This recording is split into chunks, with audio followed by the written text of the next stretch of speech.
প্রত্যেক দিন বাংলাদেশের কোথাও না কোথাও হয় শিল্প সাহিত্যের টুটি চিপে ধরা হচ্ছে, না ইতিহাসকে ভেঙে গুড়িয়ে দেওয়া হচ্ছে। কেন হচ্ছে? কারণ এটাই এখন ওদেশের নিউ নর্মাল। এগুলোকে আর কেউ সামলাচ্ছে না, সামলায় না, থামায় না, আটকায় না।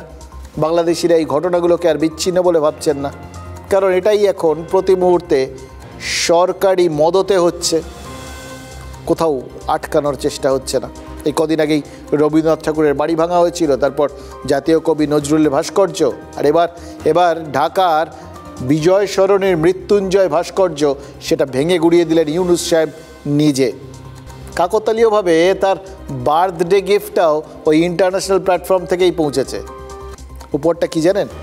ইউক্রেনের একটা চিঠি।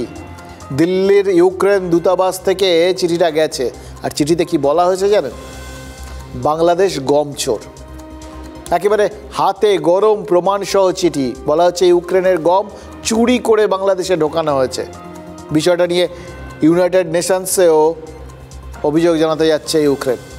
মানে সারা বিশ্বের সামনে বাংলাদেশের গম চুরির পর্দাফাশ হয়ে গেল। এটা নিয়ে উনি, যদিও ভারতের মাটির থেকে, মানে ভারতের ইউক্রেনীয় দূতাবাস থেকে চিঠিটা গেছে, কিন্তু এর মধ্যে কিন্তু ভারতের হাত দেখতে পারবেন না।